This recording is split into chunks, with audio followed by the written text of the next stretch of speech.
บายดีท่านผู้ชมมาจะมานี่แอดมินจะพาท่านผู้ชมมันเลาะเบิ่งตัวเมืองนครเวียงจันทร์คลิปนี้อาจจะยาวในเรื่องจากท่านผู้ชมแต่ว่าก็จะพยายามให้ท่านผู้ชมได้เห็นหลายจุดหลายหม่องเนาะเขาก็เริ่มต้นแต่พีดาไปแต่จุดทางทงคันคำเรื่องเจ้าท่านผู้ชมแล้วก็จะเกี่ยวเวียนออกไปตามจุดสถานที่มีการก่อสร้างเนาะโครงการก่อสร้างจนไปฮอดพุ่นแหละทาง46 50 60 ปีเนาะเจ้าสิพาท่านผู้ชมเบิ่งบรรยากาศเป็นยาวๆทั้งนี้ทั้งนั้นก็ฝากถึงพ่อแม่พี่น้องอ้ายเอื้อยน้องสุผู้สุคนอยู่ภายในและต่างประเทศโดยเฉพาะแม่นพี่น้องต่างประเทศเฮานี่แหละเนาะที่ว่าต้องการอยากเห็นประเทศลาวโดยเฉพาะแม่นนครเวียงจันทร์ซึ่งเป็นเมืองเอกของประเทศลาวเฮาปี 2026 นี่เป็นจังไดเนาะแล้วก็มีแผนที่จะมายามประเทศลาวอยู่แต่ว่ายังบ่ทันมีเวลาเทื่อบางท่านนี่ก็จองปีหยอกปีย่นขึ้นแผนไปเบิดล่ะจะได้ก็ขอให้ถ้ามีเวลาเนาะมาเยี่ยมมายามบ้านเมืองเฮานี่เด้อเจ้า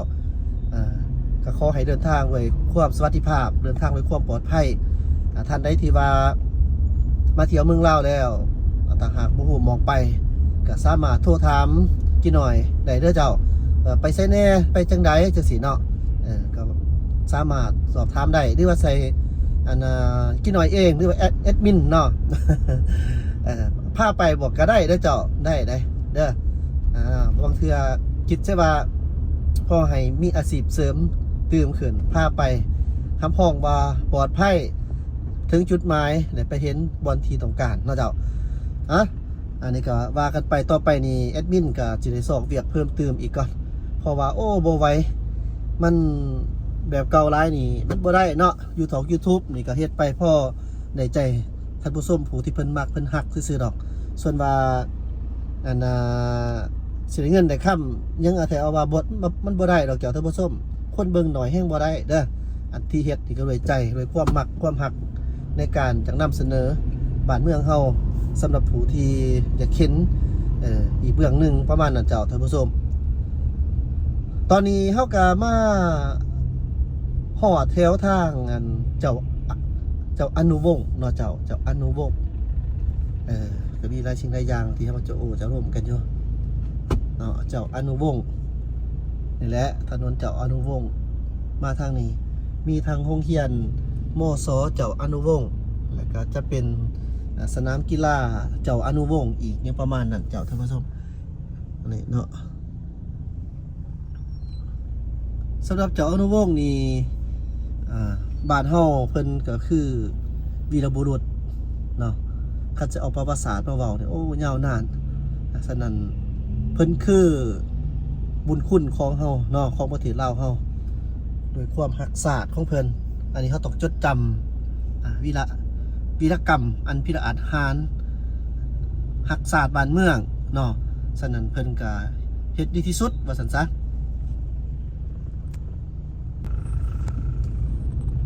ตอนนี้เฮาได้ผ่านไฟเขียวแล้วเนาะไฟแดงระเบียบกฎหมายต้องเฮ็ดปฏิบัติตอนนี้อยู่ที่ถนนเจ้าอนุวงศ์ท่านผู้ชมก็สิเจอแน่ได้ท่านได้ที่ว่าได้ติดตาม2ช่อง Channel นี่ ก็อัปเดตมาตลอดเนาะนี่แม่นเข้าห้องยังก่อนเวียงทอง450 ปีเป็น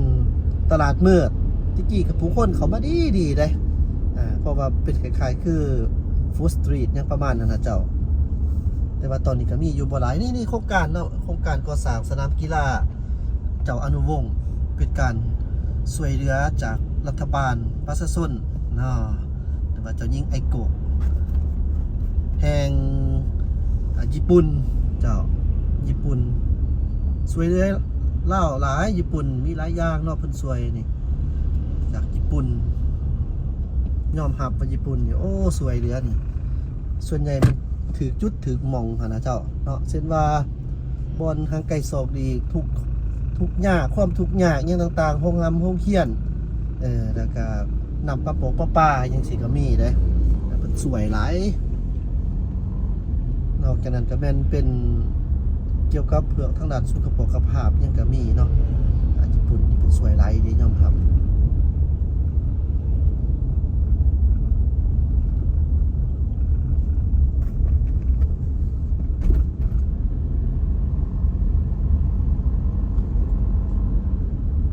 เอาพอเบิ่งบรรยากาศไปนำเนาะเจ้าท่านผู้ชมแอดมินเองก็จะให้ท่านผู้ชมได้ฮู้เกี่ยวกับข่าวๆไปนำเนาะตามที่เฮาฮู้ข่าวๆที่น่าสำคัญเนี่ยต่างๆก็จะพยายามให้ท่านผู้ชมได้ฮู้นำเพื่อเปลี่ยนเพื่อท่านผู้ชมได้รับรู้ว่าซั่นซะเส้นนี้นี่ก็แม่น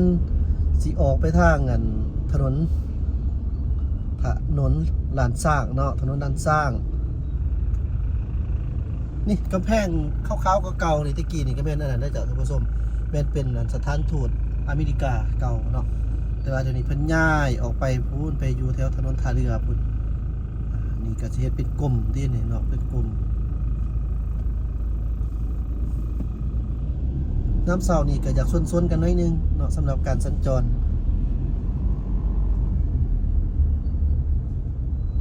โอเคโอ้ซื้อตาแท้ว่าแสงตะเวนซื้อตายัดซื้อแท้ซื้อว่าเข้าสู่ถนนอันสร้างท่านผู้ชมคิดเห็นว่าจังได๋สำหรับนครนมิงจันทร์เฮานี่ตามที่แอดมินในดวงชีวิตอยู่นี่แท้ๆเนาะมาตั้งแต่น้อยจนมาฮอดใหญ่ห่วยถามว่าการเปลี่ยนแปลงนี่ก็มาตอนนั้นนี่ก็บ่ปานใดแล้วเพียงจันทน์เนาะแต่ว่าเดี๋ยวนี้ก็รู้สึกว่ามีการเปลี่ยนแปลงค่อนข้างหลายมีพี่น้องปองปายเพิ่นอยู่ต่างประเทศเพิ่นมาเที่ยวลาวเพิ่นก็ได้ให้สัมภาษณ์ต่อสื่อมวลชนเพิ่นว่าลาวนี่ก็มีการเปลี่ยนแปลงหลายเพิ่นว่ามีการเปลี่ยนแปลงหลายจากหน้ามือไปหลังมือพุ่นแหละคำบอกเพิ่นว่าแบบนั้นที่ว่าการเดินทางนี่จากแขวงสู่แขวงนี่ก็ถือว่าค่อนข้างสะดวกสบายหลายขึ้นกว่าเก่าแต่ก็อาจจะมียังคงมีบางเส้นทางที่ว่ายังบ่ทันได้รับการปรับแปลงยังไปยากมายากอยู่เช่นว่าถนน13เหนือนับตั้งแต่พ้นโฮงไปเนาะขึ้นไปหาทางหลวงพระบางนี่เขาเว้านี่มันถนนหลวงเด้อเจ้าถือว่าก็ยังคงแบบยังบ่ทันราบรื่นปานใดแต่ขาไปได้มาได้แต่ใช้เวลาค่อนข้างด่วนเนาะแต่ว่าคันมาเที่ยวปานนั้นจำเป็นยังต้องไปขึ้นทางนั้นมันเสียเวลาเนาะเพิ่นก็ว่าขี่รถไฟไปประหยัดเวลาแล้วก็จะได้เห็นหลายบอนอีกเนาะประหยัดเวลาเพราะว่าเอาเวลาที่เฮาขับรถเบิดมือเบิดเป็นนั่นน่ะไปขี่รถไฟเอาเวลานั้นไปท่องเที่ยวดีกว่าเนาะเวลาส่วนที่เหลือพบได้ป้าพี่น้องได้ไปใช้เวลาด่วนกว่าว่าซั่นซะฉะนั้นหันขี่รถไฟก็ดีกว่าอหยังก็ประมาณนั้นแต่ว่าความจำเป็นก็คือยังมีพี่น้องเฮาผู้ที่มีเขื่อนซ่านอยู่ตามถนนหนทางที่มีเขื่อนซ่านอยู่หั่นแล้วก็เฮ็ดทำมาหากินระหว่างบ้านต่อบ้านปลูกพัง ปลูกฟังเลี้ยงสัตว์เนาะขายแล้วก็มาส่งปอนขายให้ตลาดเมืองยังหั่นก็สิประมาณนั้นเจ้าก็จำเป็นต้องได้ใส่ถนนหนทางดีได้เพื่อการไปมาหาสู่กันอันนี้ก็ต้องการก็มีก็บ่ได้สูดดมขี้ฟอกขี้ฝุ่นก็จะประมาณนั้นเนาะถือว่ามันจำเป็นต้องได้พัฒนาเด้ต่อให้มีรถไฟความไวสูงทุกเส้นทุกสายก็อย่าเนาะมีทางด่วนก็อย่าอันนั้นมันเป็นเชิงในรูปแบบหนึ่งส่วนว่าเส้นทางที่เขาถึงประชาชนแท้ๆนี่เนาะเพื่อเป็นการกระจายการท่องเที่ยวนี่เชิงรูปแบบอนุรักษ์ธรรมศาสตร์มันก็จะมีอีกนักท่องเที่ยวกลุ่มหนึ่งถ้าหากทางดีนะเพิ่นก็จะอย่างเพิ่นก็จะมาใส่เส้นทางหันเพื่อว่าอยากเบิ่งวิถีชีวิตของทางพ่อแม่พี่น้องประชาชนที่อยู่เรียบตามเส้นทางฉะนั้นจำเป็นต้องได้เฮ็ดเนาะเจ้าอันนี้จำเป็นต้องได้เฮ็ดโอเคซื้อ3ไต่นี่ก็ถือว่าก็ดีแน่แล้วเนาะ มันยังมีบางเส้นทางนะนี่อ้างอิงตามมันทางท่านผู้ชมเพิ่นได้คอมเมนต์มาได้ว่าให้กินน้อยนี่ได้นำเสนอเด้อเพิ่นว่าเส้นทาง13ไต่นี่ยังบ่ทันได้แบบว่าดีเบิดทุกเส้นทุกสายยังบ่ทันได้แล้วเทื่อเพิ่นบอกว่าโดยเฉพาะแม่นทางแขวงคำม่วนนี่นะมาหาทางแขวงบุรีคำไส้นี่บางเส้นสายนี่ยังบ่ทันได้เท่าที่ควรประมาณนั้นเจ้าท่านผู้ชมอันนี้ก็ฝากเนาะอันนี้ตามความคิดเห็นที่เพิ่นได้เสนอมาจุด BRT นี่ก็ถือว่าเพิ่นก็ปล่อยให้เขาหั่นแหละอันนี้นะตอนนี้ยังบ่ทันได้มีการออกมาใส่ยนต์ยานพาหนะ ขอโทษเจ้า แบบสมบูรณ์นะเพิ่นยังบ่ทันได้ประกาศว่าสิได้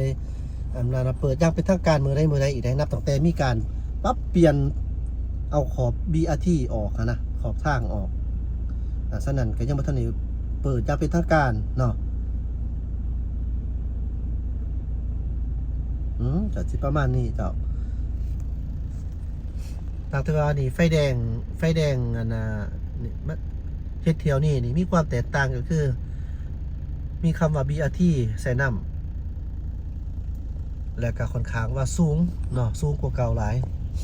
เห็นได้ชัดเจนดี แต่ว่าก็ยังบ่ทันได้แบบว่าสมบูรณ์เด้นี่คือจังซี่แล้วอยู่ขอบทางนี่ก็ยังบ่ทันได้เห็นว่าเปิดน้ำใส่เนาะเขาคอยไปจากท่านผู้ชมมาเบิ่งไปน้ำกันไปจังซี่แหละ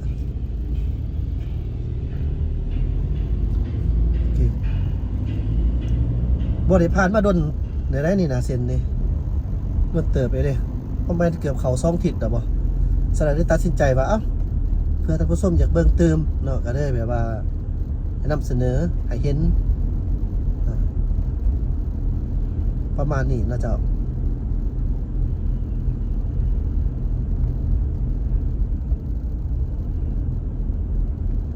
โครงการก่อสร้างตึกอาคารก็เกิดขึ้นหลายแห่งหลายที่แล้วดิเขาได้อยู่แล้วเจ้าเขาได้สุขข้าวนี่มันแคบทางนี้เขาจะลองเขามาหน่อยนึงแต่ว่าเขาจะบวกเขาไปในหอดบอลสถานีเนาะเขาจะลองเขาแต่สปอร์ตอีกหน่อยนึงเขาสัญญาณออกเคลื่อนเวลาจะออกบ่ฟ้าวออกแบบว่าออกปึ๊บหรือระว่างรถทางหลังเนาะอันนี้บอกไว้สำหรับเป็นไพ่ที่จะเขาเนาะบางคนที่ก็ยังบ่ทันหูกับมีนี่นะนี่มันจะประมาณนี้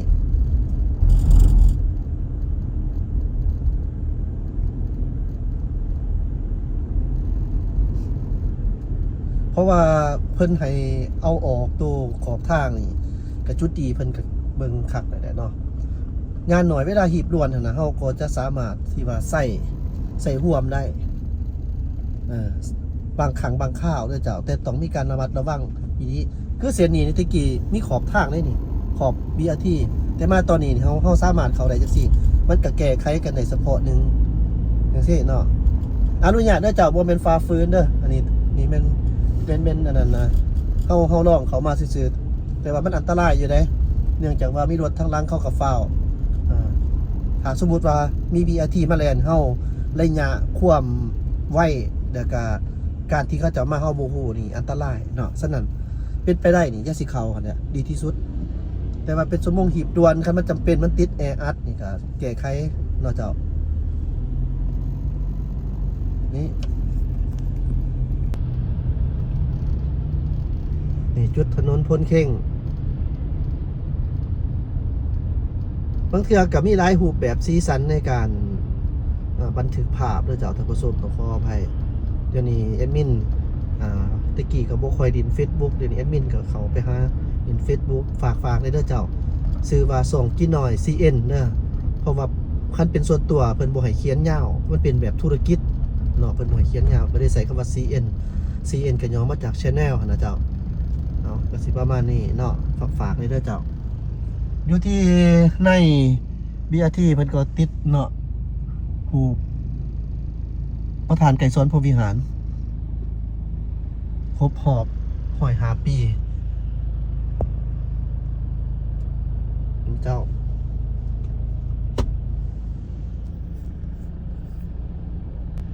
นี่ตอนนี้ตอนเช้าเนาะ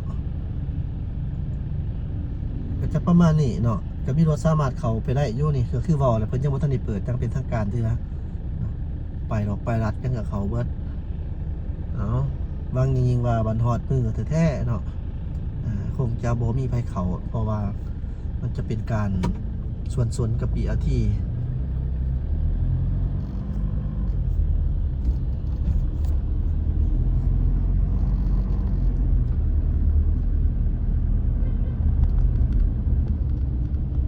ปีอาที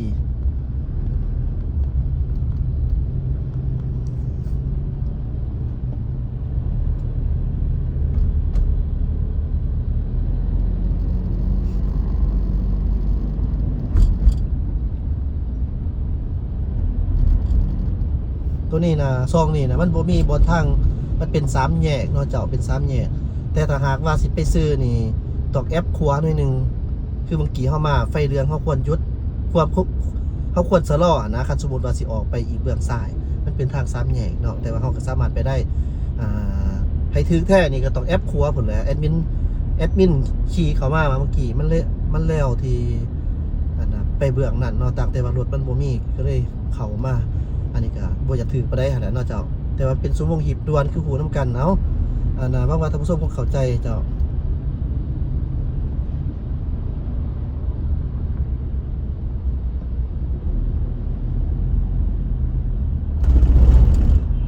ขอบทางนี่ถือว่าเป็นบ่ออกเนาะ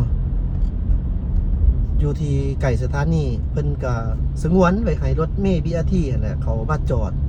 บ่ว่าสิไปปนกันได้เนาะเห็นว่าเขาได้ก็สิเข้าเบิดเนาะมันก็ขึ้นอยู่กับผู้ใส่ยานพาหนะตื่มหั่นแหละเจ้าเกี่ยวกับเรื่องนี้ประมาณนี้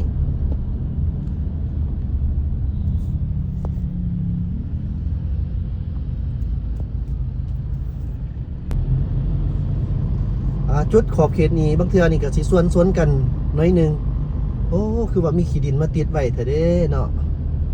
ขี้ดินมาแต่ไสเด้ทางว่างามๆนึงขี้ดินมาเฮียใส่เด้นี่นะเปื้อนมาแล้วเนาะมีเขตก่อสร้างมีการก่อสร้าง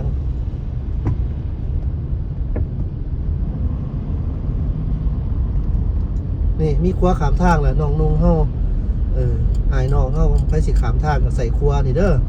เพื่อเป็นประโยชน์และก็เพื่อความปลอดภัย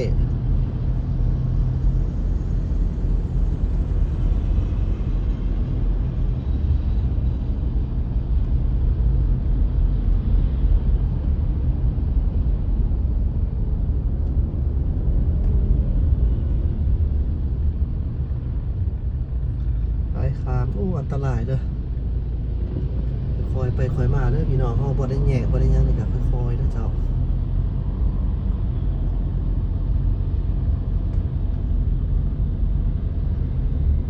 จุด BRT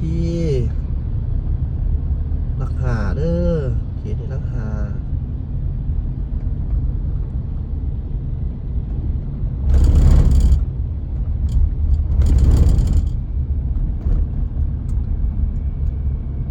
คันมันเป็นแบบว่าเนาะคันสมมติว่าเอา BRT นี่เป็นทางด่วนเดือดสิคักลงจงโปงบ้านนี้นะอยู่แถวนี้แต่รถติดแต่เท่าก็8 โมงซื้อๆฝนเศร้า9 โมงครึ่งผลแล้วนี่นะประมาณนี้เจ้า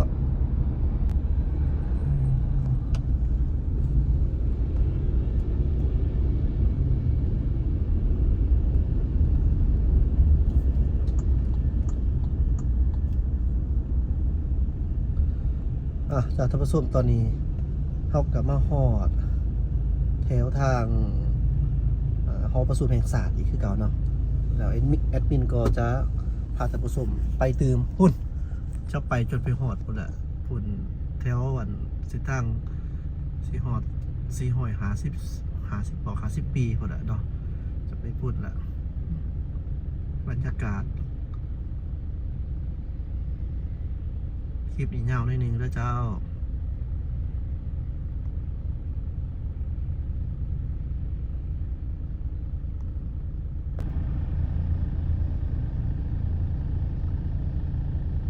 ท่านผู้ชมรู้บ่ว่าจุดนี้มันอยู่แถวไหนของทางนครหลวงเวียงจันทร์ ดิน เกมน้ำกันเด้อเล่นเกมน้ำกันเด้อทางอยู่แถวใดของนครหลวงเวียงจันทน์แนว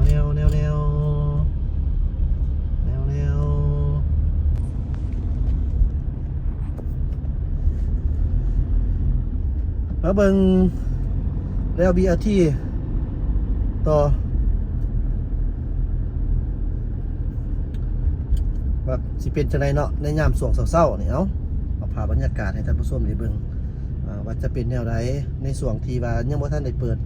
แลน BRT อย่างเป็นทางการนี่บางคนเข้ากับเขาไว้เขาจนเขาได้สถานีคนนั้น เขาให้ได้สถานีเลยนะก็มีนะระวังเด้อจะไปตำคู่กันทางรถปีนคือกันครับส่วง2-3 มื้อหลังนี่เด้อเห็นเพิ่นเอาลงข่าวเนาะระวังเด้อพ่อแม่พี่น้องเฮาระวังไปตำขอบเด้บนสถานีแท้ๆให้ดีแท้ๆก็จะสิเขาเนาะเพิ่นเอากันแต่เพิ่นเอาออกเกือบเบิดเดี๋ยวนี้ยังแต่บนจุดสถานีหันฉะนั้นก็บ่จำเป็นแท้ก็จะสิเขาเถาะมัน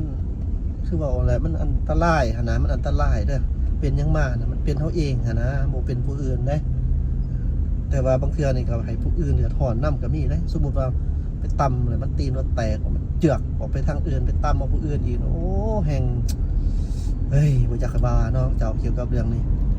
บ่อยากให้เกิดขึ้นกับผู้ใด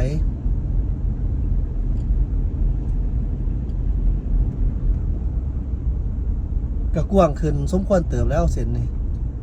แต่ก่อนนี่ก็บ่ถึงขนาดนี้เนาะเดี๋ยวนี้เพิ่นก็เฮ็ดก็กว้างออกมาหลายเติบเลยเด้จุดสถานีโอ้ขี้ฝุ่นนี่แหละเจ้ามันบ่คักมันขี้ฝุ่นนี่แหละเนาะคันเอาออกได้แฮงสิดีขี้ฝุ่นบอนขอบปั่นบอนแล้วนะบอนแล้วกันนั่นนะโอ้คันว่าปลาไปเบิดเลยนี่แห้งคักได้นี่ขี้ฝุ่นจะเอาดีขนาดได้เพราะว่ามันมีบอนกันเนาะเวลาลมมันพัดเข้าไปใส่มันต่ำอยู่กับบอนนั่นนะ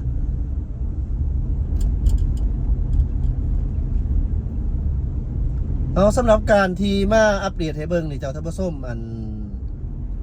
กสิบ่มีรายละเอียดความหมายก็คือแบบอีหยังที่มันเป็นทางการชัดเจนเด้อเฮามาอัปเดตเส้นทางแบบนี้เฮาฮู้ผ่านมาได้เนาะเกี่ยวกับเรื่องอันโครงการต่างๆเงินก็เป็นเงินกู้ยืมเนาะก็ฮู้มาแล้วว่ากู้ยืมจากไสแหน่ธนาคารยังแหน่ ADB ASEAN Development Bank หรือว่าอีกตัวนึงก็คือธนาคารพัฒนาอาเซียนยังมีธนาคารโลกอีกเนาะ World Bank แล้วก็หลายๆบอนด์ว่าซั่นซะประมาณ99บ่คันว่าแม่นตามของข่าวเพิ่นบอกประมาณนั้น$99 ล้านสหรัฐโอ้อย่าสิแซะเข้ามานี่แม่ไปถึงทางกันได้ไหมเนาะฉะนั้นก็ส่วนใหญ่เขาก็จะเห็นยังเขาก็จะถ่วงอันนั้นนะเจ้าท่านผู้ชมบางท่านผู้ชมก็จะเข้าใจวันนี้เขามาหอดพี่แล้วเนาะมาหอดแถวพี่ได้เขาหอกไว้ยังก่ออันทางสิมาหอดดงโดกพี่นะผักขาวเนาะมาหอดแถวทางพี่ได้เส้นทางนี่ก็กว้างเด้อเขตนี้ออกมานี่ใครแน่ทันใจโล่งแน่หน่อยนึงเพราะว่าทางค่อนข้างกว้างนี่ขนาดตั้งแต่บนจุดแล้วเก่ามานี่มันก็ได้ประมาณ3ทางขีดเส้นออกมาเลย3-2จราจรเบื้องนั้นก็3-2ก็เป็น6บวกกับทางเส้นทางใน BRT อีกเป็น8เลนพุ่นใดก็บ่ได้น้อยเด้อเจ้าท่านผู้ชมก็บ่ได้น้อยแต่ว่ามันจะน้อยก็ต่อเมื่อเวลารถมันมาอังกันบาดเดียวแต่มันบ่มีการระบายไปหั่นน่ะก็จะน้อยเข้า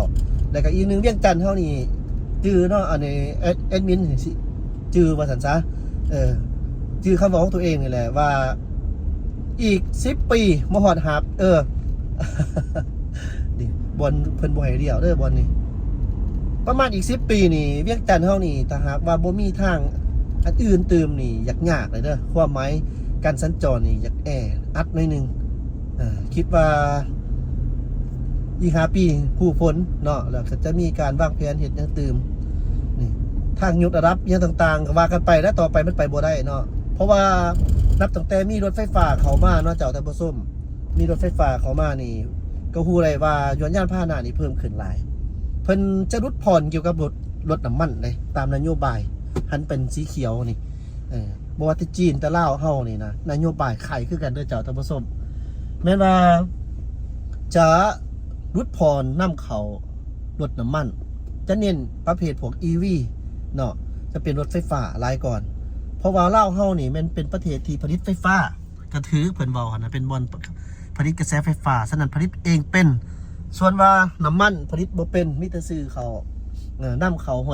100%แต่ละปีแต่ละเดือนที่ว่าเอาเงินไปซื้อนี่มันมหาศาลซื้อน้ำมันเข้ามาหั่นนะมหาศาลสมมุติพ่อถือช่วงมันยากเขาก็บ่อยากขายน้ำมันให้เฮาเนาะคือเฮาพูดนำกันนั่นแหละเกิดยังมาเมื่อกี้นี่เนาะเพิ่นก็บ่อยากขายน้ำมันให้เฮาสมมุติว่าจังซี่มันก็บ่ได้หมายว่าไปโทษเพิ่นได้มันก็ความมั่นคงของเพิ่นเนาะของศาสตร์เพิ่นเฮานี่เฮาก็ต้องเข้าใจนํส่วนเฮาเป็นผู้บริโภคนี่สมมุติว่าบ่ขายให้เฮาก็เจอความลำบากโลดนะฉะนั้นเพื่อลดในการที่นำใส่น้ำมันที่แบบว่ามันจำเป็นแท้ๆนี่เฮาหันมาใส่เกี่ยวกับประเภทพวกยานพาหนะที่เป็นระบบรถไฟฟ้าส่วนไฟฟ้าบ้านเฮาบ่ขาดเนาะแต่ว่าราคานี่ก็โอ้บ่สร้างว่าเด้อเจ้าจะเป็นจังได๋ต่อไปก็เบิ่งนํกันเอานี่อยู่ขอบเขตนี่ก็สิมีโครงการนี่แหละอ้อมสังกะสีไว้นี่มีเคนขึ้นมาโครงการเริ่มหลายเนาะเจ้าท่านผู้ชมรักเก่าเนาะเขตนี้มันรักเก่าเด้อติดอยู่นี่มันไฟแดงสีอย่างไฟแดงดวงอันนั้นที่นี่ดงโดกเนาะเส้นทางหนึ่งก็จะไปซ้ายมือจะออกไปทางมอซ่อดงโดกไปขวามือก็จะออก10 ปีอันนี้จะไปเบิ่งขวามือเด้อเจ้าเอาเนาะนี่ตอนนี้ก็จะเป็นแบบนี้เห็นบ่เวลาที่แบบว่ารถมันมาลายบาดเดียวนี่ทางที่ว่ากว้างมันก็แคบเขาได้ก็ยังมีบางคนก็เจ้าก็ยังเข้าไปใน BRT เจ้าที่เว้านี่บ่ได้ติแล้วเจ้าว่าเขาไปใน BRT เพราะว่าในช่วงนี้ก็เว้าผ่านมาเนาะว่าเพิ่นให้เขาอยู่ได้เพราะว่ายังบ่ทันได้เปิดน้ำใสอย่างเป็นทางการบัดอนาคตอันใกล้ๆนี่ที่ว่าเพิ่นจะเปิดน้ำใส BRT เป็นทางการนี่ก็เบิ่งนำกันที่ว่าเพิ่นจะมีนโยบายแบบไหนจะให้เขาบ่หรือว่าแนวใดจะให้เขาเป็นส่วงบ่เป็นส่วงเช้าบ่จังซี่สมมุติว่าเนาะส่วงเช้าส่วงชั่วโมงหีบด่วนขาเช้าขาเขาขาออกตอนเช้าตอนแรงจังซี่บ่อันนี้ก็ว่ากันไปเนาะเจ้ารอถาเบิ่งติดตามเบิ่งเอาล่ะเอ็ดมินก็จะให้ท่านผู้ชมได้เห็นบรรยากาศประมาณนี้ก่อนเนาะเจ้าท่านผู้ชมอัปเดตมากก็โอ้หลายนาทีเติมท่านได้ที่เบิ่งฮอดพี่ก็ สวยในเด้อเจ้าสวยคอมเมนต์มาเบิ่งฮอดพี่ในเด้อขอบใจที่ตามรับชมสบายดีเจ้าท่านผู้ชมฮู้บ่ว่าจุดของเขตนี้แม่นอยู่แถวไหนของนครหลวงเวียงจันทน์แวนรถอาจจะไซส์ชัดเจนในเด้อ มันอยากมั่วเนาะท่านฮู้บ่ว่าเส้นทางนี้อยู่ไซส์ของนครหลวงเวียงจันทน์เอาจนยานพาหนะตอนเช้าๆหลายค่อยเป็นค่อยไปค่อยมาเด้อ